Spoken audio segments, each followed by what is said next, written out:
ഞാൻ റെസൊല്യൂഷനൊക്കെ നടന്നില്ല. പക്ഷെ ഇത്തവണ എനിക്ക് എൻ്റെ പ്ലാൻ ഇസ് ലൈക്ക് ഒന്നുകൂടെ ഒരു ഹെൽത്തി ലൈഫ് സ്റ്റൈൽ പിടിക്കണം എന്ന് ആഗ്രഹമുണ്ട്. പിന്നെ നല്ല മൂവീസ് ചെയ്യണം. റെസൊല്യൂഷൻ അല്ല, പക്ഷേ എൻ്റെ ഒരു പ്ലാൻ അതാണ്.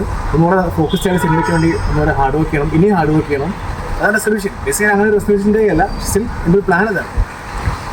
2025 നടന്ന നല്ലൊരു കാര്യം, ഞാൻ ചൈനയ്ക്ക് പോയിരുന്നു. ചൈന വാസ് ലൈക്ക് അടിപൊളി ട്രിപ്പായിരുന്നു. ഭയങ്കര യൂണിക് എക്സ്പീരിയൻസ് ആയിരുന്നു. ഞാൻ ഇതുവരെ പോകാത്തൊരു കൺട്രിയാണ്. അപ്പോൾ ആ ഒരു ട്രിപ്പ് ഭയങ്കര പൊളിയായിരുന്നു. അപ്പോൾ എനിക്ക് ഒരുപാട് ഓപ്പർച്യൂണിറ്റീസ് ഓപ്പണായി. നല്ലൊരു കുറേ എൻ്റെ വിഷയത്തിൽ നിന്ന് മാറി അവിടുത്തെ ആൾക്കാരെ പരിചയപ്പെട്ടപ്പോൾ അത് നല്ല കാര്യം കാണുന്നത്.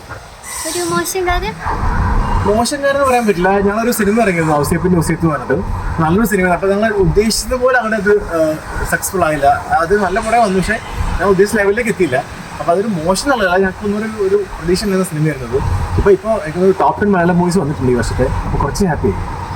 2026 അച്ചീവ് ചെയ്യുന്ന ഉറപ്പുള്ളൊരു കാര്യം നമുക്ക് ഒന്നും ഉറപ്പ് പറയാൻ പറ്റില്ല. ഒരു സ്റ്റിൽ എൻ്റെ ആഗ്രഹം എന്ന് വെച്ചാൽ ഈ പറഞ്ഞ നല്ല നല്ല സിനിമകൾ ചെയ്യണം. ഓണായിട്ടൊരു ബ്രാൻഡ് സ്റ്റാർട്ട് പ്ലാൻ ചെയ്യുന്നുണ്ട്, ഒരു നല്ല കമ്പനി സ്റ്റാർട്ട് പ്ലാൻ ചെയ്യുന്നുണ്ട്. അപ്പോൾ അതൊക്കെ നമ്മൾ മാക്സിമം ട്രൈ ചെയ്യും. ഐ ഹോപ്പ് അത് അച്ചീവ് ചെയ്യേണ്ടത് തന്നെയാണ്. 2026 കാണാൻ ആഗ്രഹിക്കുന്ന ഒരാളെന്ന് പറഞ്ഞാൽ എനിക്ക് പേഴ്സണലി കാണാൻ ആഗ്രഹിക്കുന്ന ആള് ലാലേട്ടനാണ്. എനിക്ക് ഭയങ്കര അത് ഞാൻ കണ്ടിട്ടുണ്ട്, പക്ഷേ ഇതൊന്ന് മീറ്റ് ചെയ്യണം, പേഴ്സൺ സംസാരിക്കുന്നത് ഭയങ്കര ആഗ്രഹമുണ്ട്. കാരണം എനിക്ക് ഇങ്ങനെ ആസ് എ പേഴ്സൺ അതൊക്കെ എനിക്ക് ഞാൻ ഭയങ്കര ഫാനുള്ള ലാലേട്ടൻ്റെ. ലാലേട്ടനെ കാണണം ഉണ്ടാക്കുന്നത് ഭയങ്കര ആഗ്രഹമുണ്ട്. അപ്പോൾ എല്ലാവർക്കും എൻ്റെ ഹാപ്പി ന്യൂ ഇയർ. ഒരു അടിപൊളി വർഷം മാറട്ടെ. Enjoy and have fun.